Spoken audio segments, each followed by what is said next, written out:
पवन पुत्र हनुमान बाल ब्रह्मचारी थे, लेकिन मकरध्वज को उनका पुत्र कहा जाता है। यह कथा उसी मकरध्वज की है।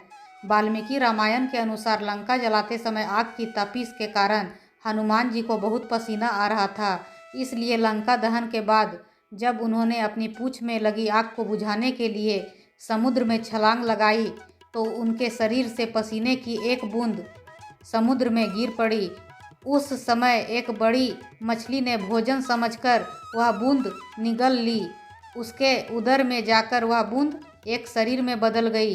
एक दिन पाताल के असुर राज अहि रावण के सेवकों ने उस मछली को पकड़ लिया। जब वे उसका पेट चीर रहे थे तो उसमें से वानर की आकृति का एक मनुष्य निकला। वे उसे अहिरावण के पास ले गए।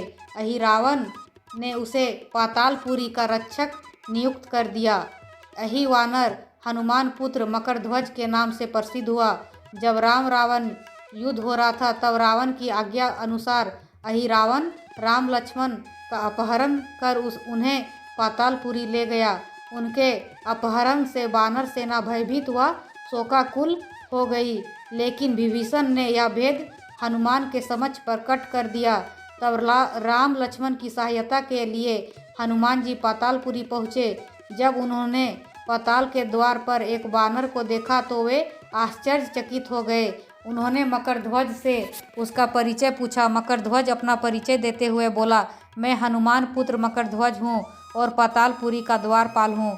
मकरध्वज की बात सुनकर हनुमान क्रोधित होकर बोले, यह तुम क्या कर रहे हो दुष्ट, मैं बाल ब्रह्मचारी हूँ, फिर भला तुम मेरे पुत्र कैसे हो सकते हो।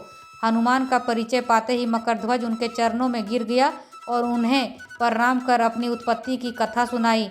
हनुमान जी ने भी मान लिया कि वह उनका ही पुत्र है, लेकिन यह कहकर कि वे अभी अपने श्री राम और लक्ष्मण को लेने आए हैं। जैसे ही द्वार की ओर बढ़े वैसे ही मकरध्वज उनका मार्ग रोकते हुए बोला, पिताश्री, यह सत्य है कि मैं आपका पुत्र हूँ, लेकिन अभी मैं अपने स्वामी की सेवा में हूँ, इसलिए आप अंदर नहीं जा सकते। हनुमान ने मकरध्वज को अपने प्रकार से समझाने का प्रयास किया, किंतु वह द्वार से नहीं हटा। तब दोनों में घोर युद्ध हो गया। देखते ही देखते हनुमान जी उसे अपनी पूंछ में बांधकर पाताल में प्रवेश कर गए। हनुमान सीधे देवी मंदिर में पहुँचे जहाँ अहिरावण राम लक्ष्मण की बलि देने वाला था। हनुमान जी को देखकर चामुंडा देवी पाताल लोक से प्रस्थान कर गई। तब हनुमान जी देवी रूप धारण करके वहाँ स्थापित हो गए। कुछ देर बाद अहिरावण वहाँ आया और पूजा अर्चना करके जैसे ही उसने राम लक्ष्मण की बलि देने के लिए तलवार उठाई, वैसे ही भयंकर गर्जन करते हुए हनुमान जी प्रकट हो गए और उसी तलवार से अहिरावण का वध कर दिया। उन्होंने राम लक्ष्मण को बंधन मुक्त कर दिया। तब श्री राम ने पूछा, हनुमान, तुम्हारी पूंछ में यह कौन बंधा है? बिल्कुल तुम्हारे समान ही लग रहा है, इसे खोल दो। हनुमान ने मकरध्वज का परिचय देकर उसे बंधन मुक्त कर दिया। मकरध्वज ने श्री राम के समक्ष सिर झुका लिया।